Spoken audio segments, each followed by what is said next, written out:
Bonjour tout le monde, c'est Sylvain de Une app par jour et aujourd'hui, je fais un petit didacticiel sur l'utilisation de Google Formulaire. Ça s'adresse aux élèves et dans ce cas-ci, spécifiquement, l'exemple que je vais utiliser pour des élèves du cours d'économie secondaire 5, mais n'hésitez pas à l'utiliser avec vos élèves là, à différents niveaux. Ce sont les mêmes fonctionnalités, peu importe c'est quoi le sujet que l'on traite. Je vais essayer de voir les principales fonctions là, qui s'adressent à les étudiants ainsi que la gestion des données par la suite. Donc, je vais commencer par vous montrer comment est-ce qu'on crée un Google Formulaire, 3 façons de le créer. Donc, je vais m'en aller en partage d'écran. La première façon, je vous dirais la façon la plus euh, utilisée, c'est si vous êtes sur la page d'accueil Google ici, c'est d'aller utiliser le menu gauche ici. Vous allez trouver vos Forms. Si vous ne l'avez pas, vous pouvez tout simplement descendre dans le bas et vous devriez le trouver là, à l'intérieur de votre menu gauche. C'est quand même un classique. La deuxième façon, c'est de prendre la barre et de rentrer la barre d'adresse form.new, donc form.new, et ça va vous créer un nouveau Google Formulaire automatiquement associé à votre compte Google. Il s'enregistre sur votre Drive, pas classé, il va rester à classer par la suite. Sinon, l'autre chose que vous pouvez faire, tout simplement, ça va être d'aller dans votre Google Disc. Ici, je me suis créé dans mon Google Disc un petit dossier qui s'appelle Études de marché. Je vous rappelle comment on crée un dossier. On fait plus, on crée un dossier, puis on le nomme, tout simplement. Et là, pour créer mon Google Formulaire, ce que je vais faire, tout simplement, c'est que je vais faire plus. On ne le voit pas toujours, le Google Formulaire, il est en bas ici. Si vous ne le voyez pas, allez dans plus. Ici, moi, j'y avais accès, donc je clique sur Formulaire. Donc, je viens de créer mon formulaire. On va commencer par aller voir qu'est-ce qu'on doit entrer. Première des choses, vous devez lui donner un nom. Donc, ici, moi, je vais l'appeler étude de marché. Avec une majuscule, ce sera encore mieux. Si tout de suite vous cliquez dans votre titre, il va se mettre, donc le nom de votre fichier va être directement le titre de votre formulaire. Vous pouvez entrer une description du formulaire. Donc là, ici, je vais entrer absolument du n'importe quoi juste pour vous montrer. Et là, on me dit que le formulaire recueille automatiquement les adresses courriels pour les utilisateurs de commission scolaire des navigateurs.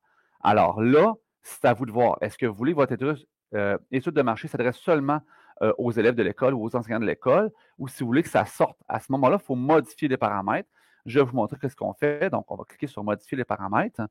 Et là, dans modifier les paramètres, on va aller dans paramètres par défaut du formulaire ici. On clique ici. Et là, on va relever les adresses de courriel par défaut. Donc là, on peut décocher ou recocher si on veut que l'adresse courriel soit rentrée automatiquement. Normalement, une étude de marché, ça devrait se faire de façon anonyme. Donc, vous pouvez tout simplement décocher cette case-là. Ensuite, pour les paramètres par défaut de la question, on va laisser ça comme ça. Je vais revenir ici dans mes questions. Donc, dans mes questions, on va faire un petit refresh. Oh, on dirait que mes paramètres ne se sont pas enregistrés. Donc, modifier les paramètres. Ici, on l'a décoché. Ça va être correct. Donc, dans mes questions. Première question. Ici, je vais prendre ça ici, puis je vais le supprimer. Donc, si vous avez une question que vous créez par erreur, là, vous avez simplement à cliquer dans la question, puis il y a la petite poubelle en bas ici. Donc, on va créer une nouvelle question, plus. Donc, pour ma première question, pour mon étude de marché, la première question d'habitude, c'est soit l'âge, soit le sexe. Donc, quel est votre sexe? Et là, bien entendu, on va donner masculin, premier choix. Deuxième choix, par défaut, on me suggère féminin, c'est correct. On peut aussi, 2021, ajouter la possibilité autre. Donc, à ce moment-là, la personne va pouvoir cocher et entrer parce qu'il se considère trans, non-genré, etc. Donc, il va y avoir une place pour l'écrire. Donc, j'ai par défaut, c'est le choix qui est toujours choisi, une question à choix multiple. Donc, j'ai créé mon premier type de question. Si j'avais voulu changer le type de question, j'aurais cliqué sur le menu déroulant ici et j'aurais eu plusieurs types de questions. Je vais vous en montrer quelques-uns. Par la suite, cette question-là, je veux absolument qu'elle soit répondue, donc je vais cocher comme de quoi elle doit être obligatoire. Là, je vais créer une autre question à choix de réponse. Donc, si je veux créer une autre question à choix de réponse, ce que je peux faire, c'est partir de cette question-là et la dupliquer. Donc, pour dupliquer ma question, je vais faire le petit dupliquer ici, ces deux petits rectangles. Clique dessus. Et là, ça me crée une autre question qui est quel est votre sexe? Donc, quel est votre âge? Donc là, quel est votre âge? On serait tenté de laisser entrer une question. Donc, je vais vous montrer ce qu'on pourrait faire, puis je vais vous dire qu'est-ce qui serait préférable de faire. Donc, quel est votre âge? On pourrait tenter tout simplement de mettre une réponse courte et de laisser la personne répondre j'ai 12 ans, j'ai 13 ans, etc. Sauf que de gérer les données va être vraiment complexe parce que, par exemple, il y en a qui vont écrire 17, il y en a qui vont écrire 17 ans. Ça ne va pas se colliger ensemble. Donc, à ce moment-là, ça peut être problématique. Donc, qu'est-ce qu'on va faire à la place? Et à ce moment-là, on devrait mettre une validation de réponse puis exiger que ce soit un nombre. Donc, ça serait une possibilité. Donc, un nombre, tout simplement. Par exemple, un nombre entier. Fait que si je lançais nombre entier, à ce moment-là, dans ma question, ça exigerait que la seule chose que j'accepte, c'est 12, 13, 14, 15, 16, 17, etc. Ce serait une possibilité de le faire. Cependant, pour une étude de marché, ce qu'on va vouloir, c'est avoir des tranches d'âge. Donc, à ce moment-là, on va revenir en question de type choix multiples. On aime beaucoup ça, les choix multiples, parce que c'est facile de gérer les résultats. Donc, par exemple, et on va donner des tranches d'âge. Donc, moins de 12 ans. On pourrait avoir 12 à 15 ans. On comprend le principe, là. 16 à 18 ans. Par exemple, on pourrait avoir plus de 18 ans. Donc, voilà. Ou 19 ans et plus, etc. Donc, ça pourrait être mes choix. Je n'ai pas de catégorie autre à ajouter. Je garde que c'est une question obligatoire. Ensuite, on va demander le revenu familial. Ça va être le même principe. Donc, moi, ce que je vais faire, c'est que je vais encore dupliquer ma question pour avoir une autre page où je peux rajouter un petit plus ici. Et là, par défaut, c'est une question à choix multiple, mais elle est vide. Donc, à ce moment-là, je vais mettre encore choix multiple. Quel est votre revenu familial? Et là, pour le revenu familial, je pense que ça serait pertinent, parce qu'il y a peut-être des gens qui ne savent pas c'est quoi un revenu familial. Donc, on va la mettre obligatoire en passant, et on va aller mettre une description. Donc, on va faire les 3 petits points ici en bas à droite. On va rajouter un descriptif.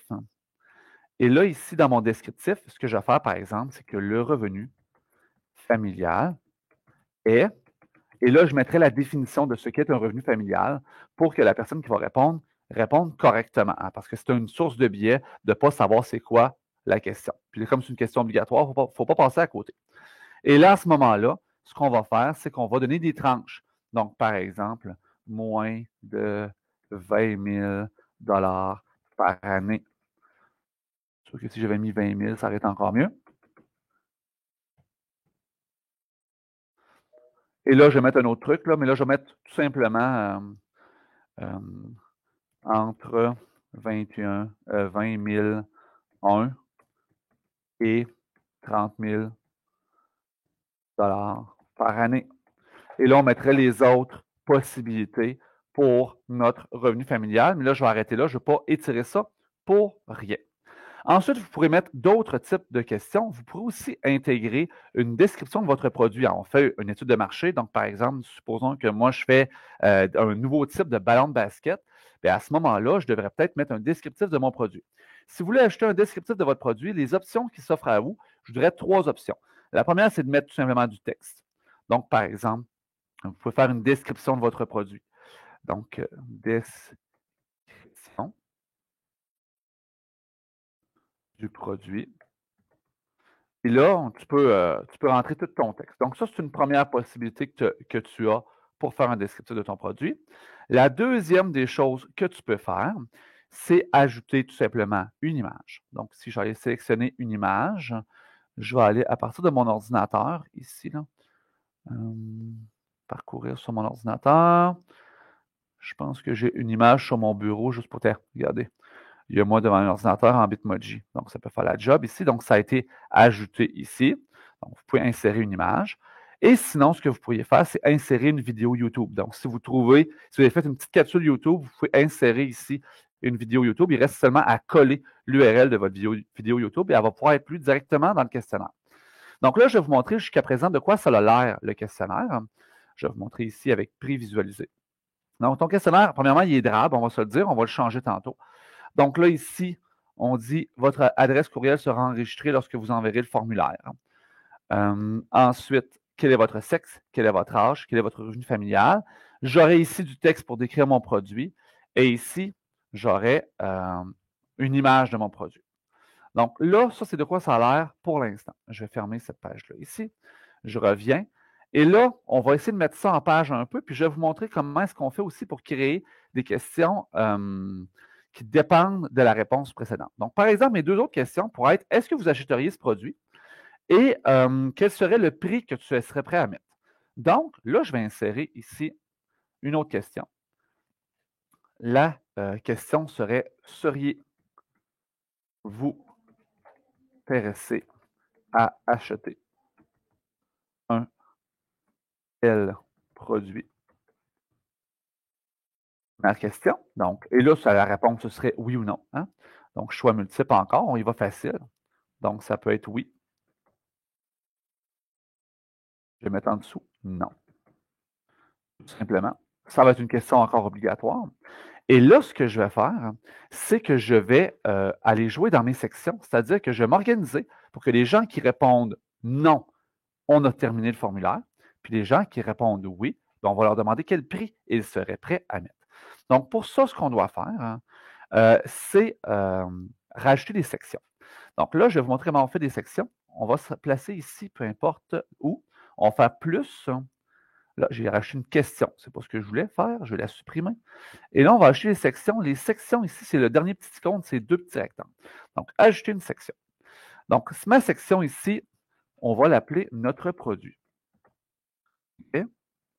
Donc, ma section, ce que je peux faire, c'est la prendre et je vais la déplacer. Donc, je prends ma section ici et je vais la déplacer. En fait, je vais prendre mes questions puis je vais les déplacer en bas. Donc, je vais prendre ma question ici, je vais la déplacer en dessous de ma section. Je vais déplacer tout mon stock ici, dans le bas. Vous allez voir que c'est mieux de placer la section au bon endroit. Et pour ce faire, vous allez simplement sélectionner la question qui vous intéresse. Ça, c'est beau. Je vais prendre la description du produit puis je la descends. Donc, voilà. Donc, à ce moment-là, ce que j'ai, c'est que j'ai une première section pour l'étude de marché, puis une deuxième section pour mon produit. Puis si je regarde de quoi ça a l'air pour l'instant, bien, j'ai mon étude de marché ici. J'ai mes trois questions qui concernent la personne. Ensuite, quand la personne va avoir répondu aux trois questions, regardez, je vais mettre masculin, moins de 12 ans, moins de 20 000. Et là, j'ai accès à suivant.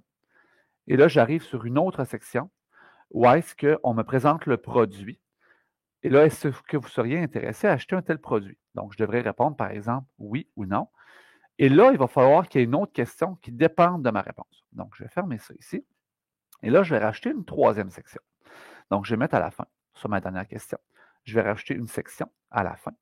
La section, ce serait, par exemple, prix réaliste de ce produit. Vous pourrez changer de titre, ça ne change rien. Et dans cette section-là, je vais ajouter une question qui va être quel prix seriez-vous prêt à débourser ce produit? Là, il me manque un D. Hein.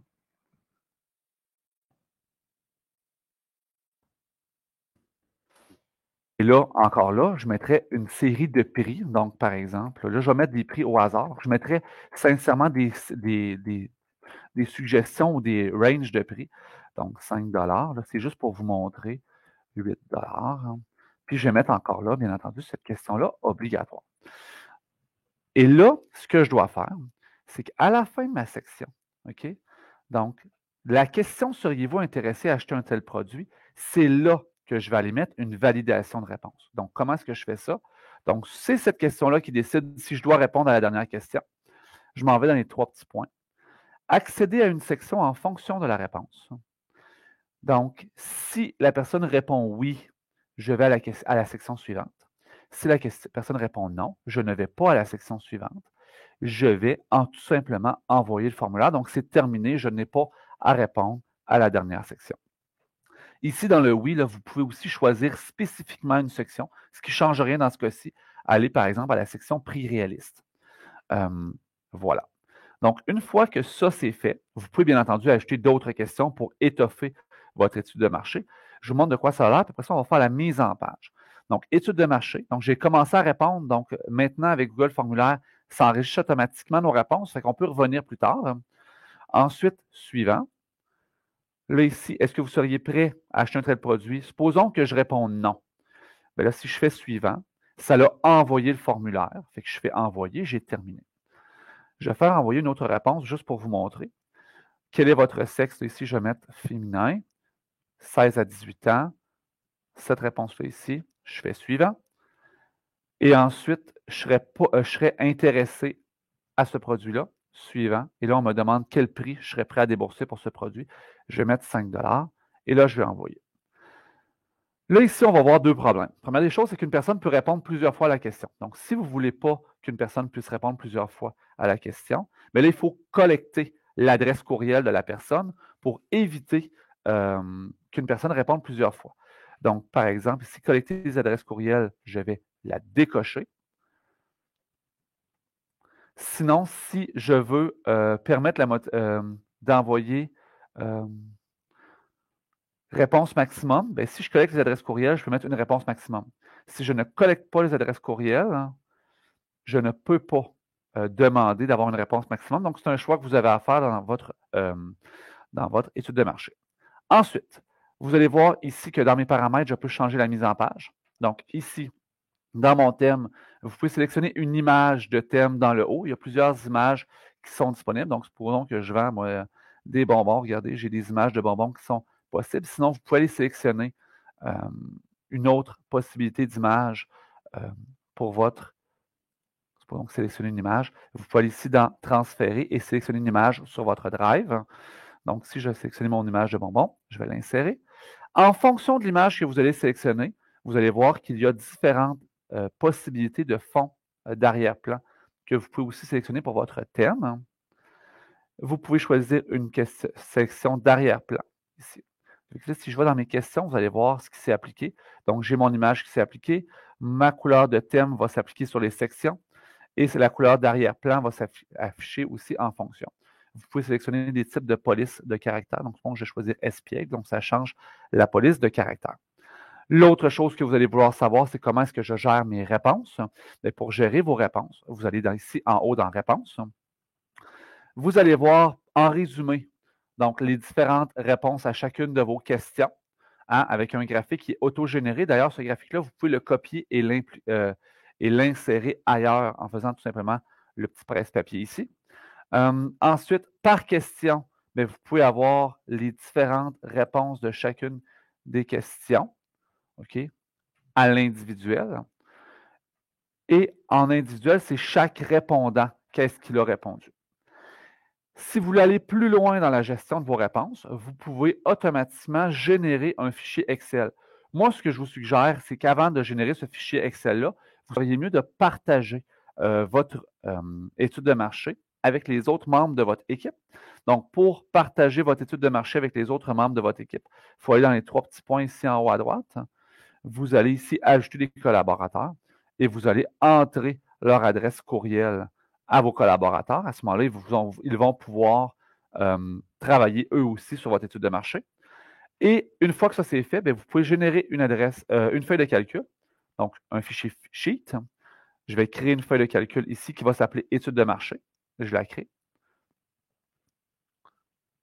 Et là, à ce moment-là, ce que vous allez avoir un tableau dans lequel vous allez retrouver toutes les différentes données de votre étude de marché qui vont apparaître ici.